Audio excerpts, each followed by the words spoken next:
All right, we will go ahead and get started. We'd like to welcome you to the Oregon State of Childcare webinar. This session is being recorded and offers live translation in Spanish, Mandarin, Vietnamese, and Russian. In order to access translation channels, click the language icon in the menu bar below and select your language of choice.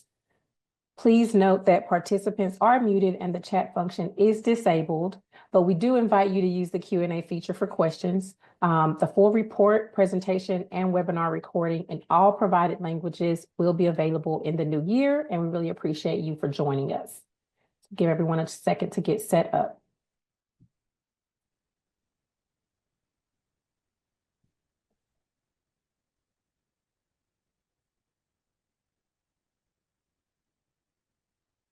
Okay, Gretchen is here. Hi, good to see you.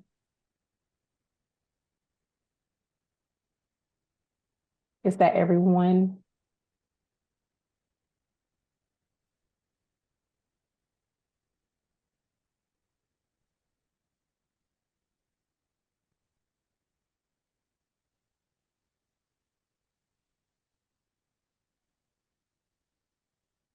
Grace or Ann, do we have everyone we need to continue? Yes, we do. Thank you, Dr. Wade. Apologies. Thank you all. Again, we're so glad you joined us. If there are any questions, please use the Q&A feature throughout the presentation. So in September and October, First Children's Finance administered the Child Care Business Sustainability Survey in Oregon. This survey is a national survey that has been administered in other states where FCF has a presence, but was tailored to be Oregon specific with questions about Oregon funding programs, our work over the last few years, and some hot topics we've identified in Oregon. So the purpose of this survey was to understand the financial and operational health of childcare businesses here through questions related to enrollment, staffing, facilities, expenses, sustainability, business practices, and support needs in 2023. So today we will walk through those sections of the survey and share our analysis and findings.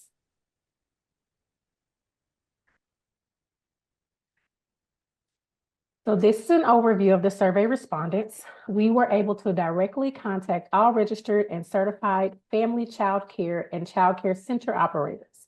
Of the 3,200 providers contacted, we received over 600 responses, with 378 responses being included in the analysis because those providers completed the consent and screening, which confirmed they are responsible for financial and operational oversight of their child care program. 11.8% was the response rate, and we did compensate for this survey as well. So you can see here the response rates across the license types, over 10% across all license types, and with over 15% of certified family providers responding. So the response rate listed is by total providers contacted, not license type representation in survey results. So here's a little bit of a breakdown of that 378. 26.7% were certified centers, 39.68% were certified family, and 33.6% were registered family.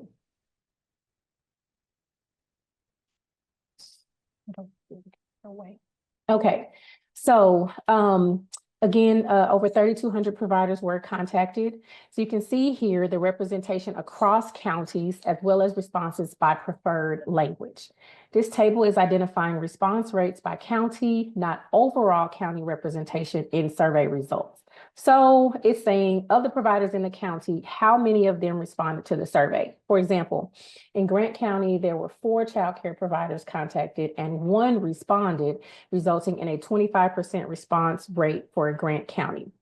In the report, we also report on total county representation in the survey and the proportionality of that representation compared to provider distribution across the state. So overall, the survey does capture responses from a broad range of counties with alignment to the state's provider distribution, but we do plan for future efforts to include additional outreach to ensure even greater participation in those underrepresented counties. So let's go on to a little bit of demographic information.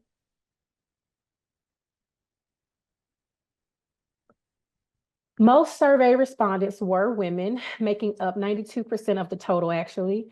Over 50% of providers were aged 40 to 54, while about 23% were between 25 and 39. And another 23% were 55 or older. About 25% of providers are from racial and ethnic minority groups, while 65% identify as white. These demographics are similar across different types of licenses. Most childcare business owners have some college education, which shows the increased professionalization of our field. The childcare industry includes both experienced providers and newcomers, which is always a good thing. Many businesses have been operating for over 10 years. However, 18% of participants have been in business for 2 years or less. 28% of registered families participating in the survey have been in operation for 2 years or less. This shows that recent state efforts have encouraged new people to enter the field. It's important to support the sustainability of these new providers. So we also see that 25% of certified centers have been in business for 31 years or more. So kudos to them. But certified family providers tend to have more experience on average. This variety in experience levels among childcare providers means that they are all at different stages of running their businesses, and acknowledging these differences will help us and other partners provide better support by knowing who we are serving. Let's talk a little bit about enrollment.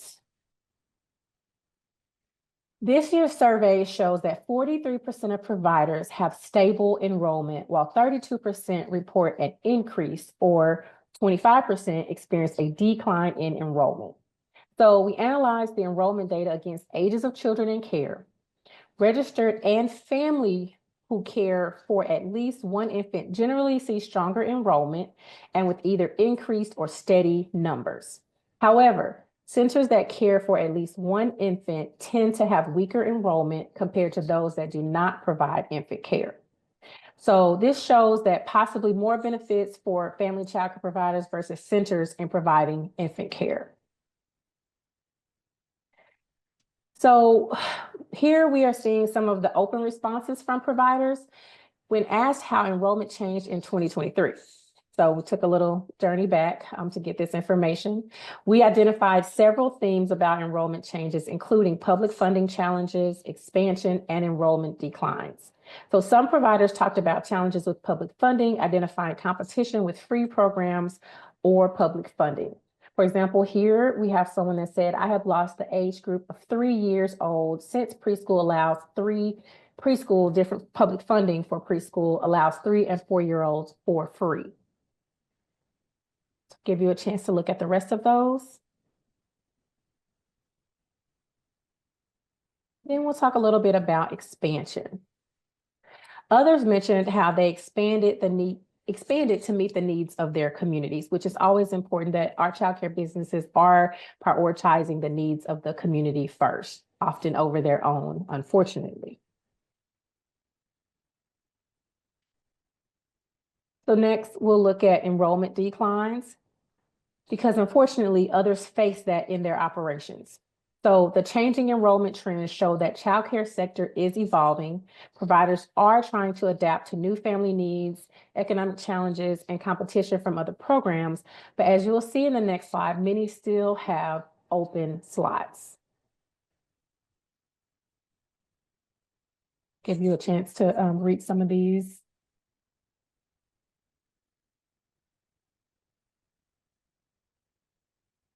Okay. So this slide shows that providers reported about how many open slots they had by age. So we talk later about open slots that are unfilled specifically due to not having staffing. But here we are seeing slots that could be filled but remain open due to factors other than workforce and staffing. So the survey respondents reported over 2,400 total open slots that could be filled without hiring additional staff. So in the graph here, you see the breakdown of the distribution of open slots by license type. For example, registered family has 35% of their open slots for school-age children, while certified family reported less than 15% of their open slots are for school-age children, and over 45% are open slots for preschoolers. So if we think about that total of 2,400 open slots, 9% are infant slots, 16% are toddler slots, and 39% are preschool slots. And last but not least, 36% are school-age slots. So let's talk about staffing, since there's open slots that can be filled without hiring.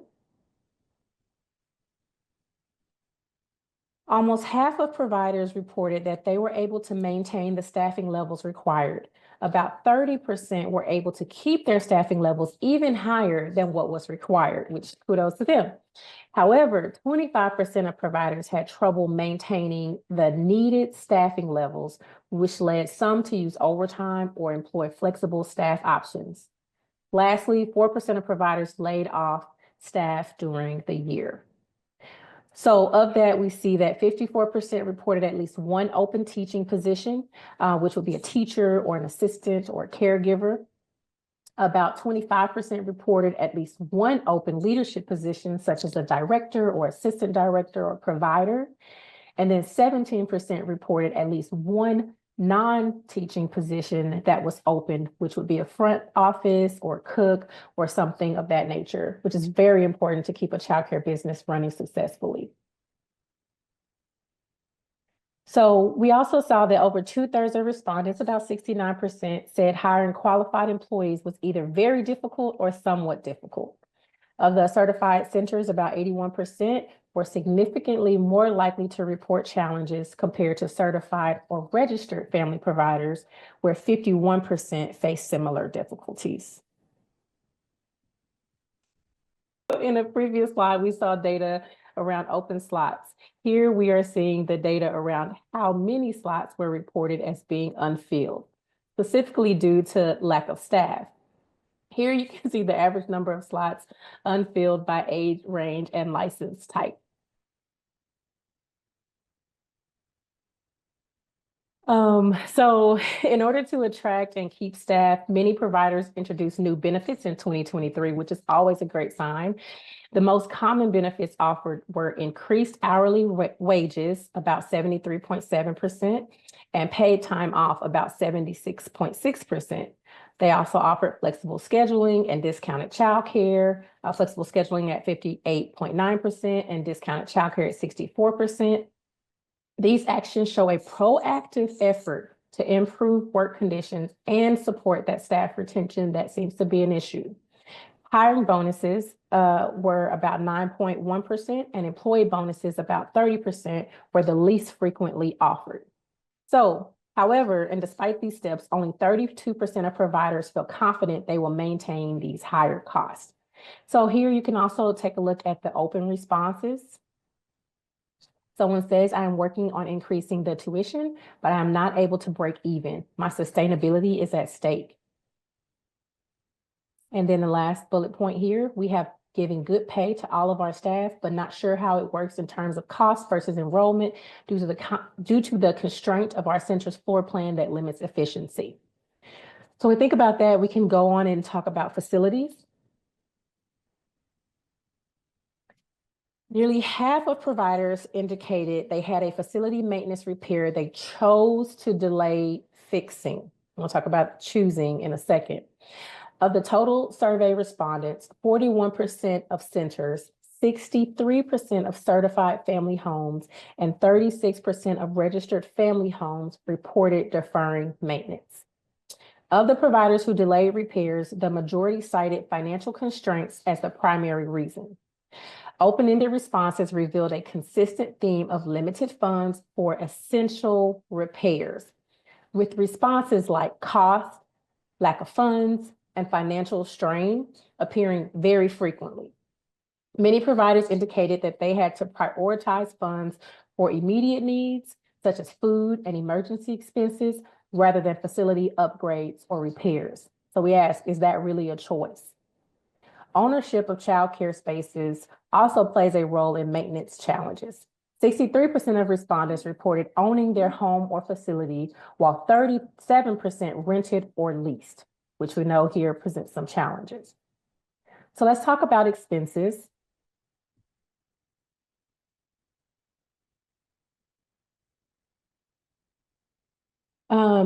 Here you will see the results of questions asking how expenses changed during 2023. And notably here, even visually, is that there were modest or significant increases across all categories. As you can see, some of the most significant cost increases for businesses were supplies and learning materials, with more of a mixed response related to payroll or rent and mortgage increases.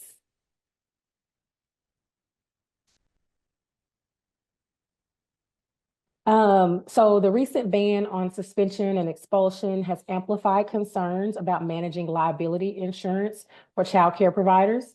41% are worried about rising insurance costs. 31% are concerned about the availability of liability insurance. 21% fear policy cancellations. And open provider responses highlight significant increases in premiums, difficulty finding coverage, and limited insurance options for home-based childcare businesses. And we know that there's a stigma often attached to home-based businesses, and so we want to address those as well. So some folks did not even know this was a thing, and so that's the importance of surveys, that we get information that we didn't intend to get. So someone said, I cannot even get companies to call me back to purchase insurance. Insurance agencies don't offer 24/7 protection anymore. And someone didn't know that this was something that they should be concerned about. So let's talk about sustainability. First, we'll talk about financial sustainability. Childcare providers face financial challenges in 2023 due to rising costs and limited funding. As a result, nearly 70% of providers raised tuition rates this year. Additionally, 39% of them plan to increase rates by 5% or more in 2024. More registered family child care home providers indicated that their business stability, was similar to last year, with 63% feeling this way compared to 54% of centers and 47% of certified family child care providers. Additionally, a larger percentage of centers reported being more stable than in the previous year, with 24% of centers expressing this sentiment compared to 22% of certified family child care providers and only 11% of registered family child care providers. And as a reminder, you can drop your comments in the Q&A or your questions in the Q&A in the chat. Let's talk about household income. When asked if their household income has been impacted by financial losses to their business, nearly 50% of providers responded that it had been impacted. And we're talking about their household income and the financial losses. On a later slide, we are able to see some of the financial decisions that have been made by providers, which identifies how household income and savings have been impacted. And you can see those themes emerging in the open responses here. Providers cite reducing their own wages to support their staff, not taking a salary to cover operating expenses, and pulling from personal savings or leaning on personal equity to cover costs. Give you a second to read those open responses.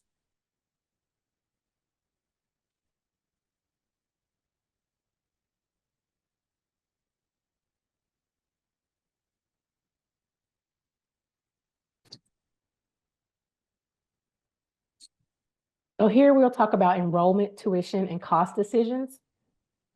We're able to see the actions providers reported taking to manage their businesses. Nearly 70% reported increasing tuition rates. 60% of childcare providers plan to increase tuition in 2024. Many are choosing modest increases or no changes to avoid burdening families, which is a very caring thing to do, but very hard when you're trying to run a sustainable business. So some of those tuition plans for 2024, centers plan to raise the rate by 5%. or less. Excuse me. More than 5% plan to raise by 31%, and no change for 13% of those. More registered family care plan to raise those rates by 5% or less, 26%, 26% or more. And then certified family care plan to raise those rates by 5% or less, or 38%, or more than 5%, which is about 19% of those. And some of them say that there will be no change, which is about 43%. So when we talk about financial decisions, we asked if providers took any of the listed actions to manage their businesses. You'll see the most widely reported actions taken were about either not paying themselves or dipping into emergency funds or savings to help sustain their business. 44% of providers reported being unable to pay themselves at times, which is extremely unfortunate. And over a third of providers reported using business emergency funds to cover costs, as well as personal and retirement funds, or accessing high interest financing.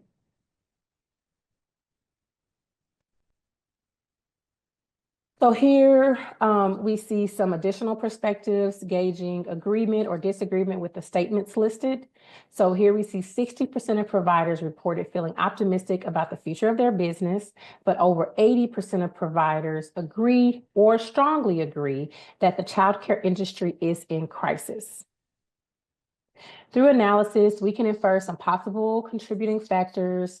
In the third statement here, you see over 65% of providers do not believe the childcare workforce is being paid fairly. Additionally, when asked about plans to sell or close in the next 12 months, the majority of providers reported they strongly disagreed that they plan to sell or close in the next 12 months due to either retirement or financial limitations, reflecting optimism about continued operations. Fewer than 4% of providers reported plans to sell or close in the next 12 months due to retirement, while 11% reported plans to sell or close in the next 12 months due to financial limitations.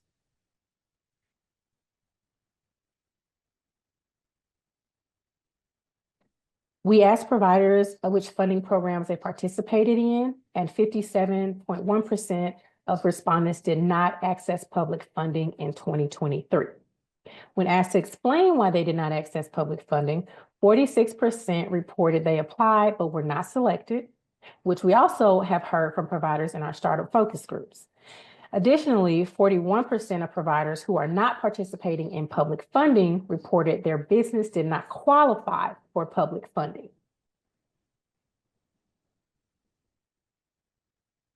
So let's go and talk about business practices and support needs. Over 60% of providers reported agreeing or strongly agreeing that they have access to business supports. I think this is probably a testament to the work being done across the state to provide business supports at regional and statewide levels. When asked specifically about types of supports that would be beneficial for their businesses, 68% of respondents reported facility improvement grants would be beneficial to their business. 52% of providers reported that support in accessing public funding would be beneficial. So this slide specifically is a great example of how we can use the survey results and some of the reported needs to inform the supports and services provided to childcare businesses. So there was a lot of great information. And as a reminder, this webinar, the slides, and the full report will all be available in the First Children's Finance website in the coming weeks, translated into Spanish, Russian, Vietnamese, and Chinese. And data from this survey will be used to help inform the services provided to childcare business owners across the state. Additionally, the report will include recommendations to the state on how to better support childcare businesses based on the analysis, findings, and what has been directly reported from childcare business owners, which is really important that we give voice to the very dedicated and intentional and hard work of our childcare businesses. This survey is intended to be repeated annually to be able to observe trends in financial and operational health of businesses over time. And the survey will be repeated in spring 2025. So if you didn't get a chance to participate, This will be your chance. Collecting data about operations for calendar year 2024. Also, we would love for you to join us for our trainings in our business leadership cohorts, which you can find on our website. And here's some information for you all before I take the slides down and do a little bit of Q&A. If you have questions about the state office and our trainings, you can contact us here. And if you have questions specifically about the survey, you can contact Tasia. We appreciate everyone that participated, gave such robust feedback, and we appreciate all of you for being here. Thank you.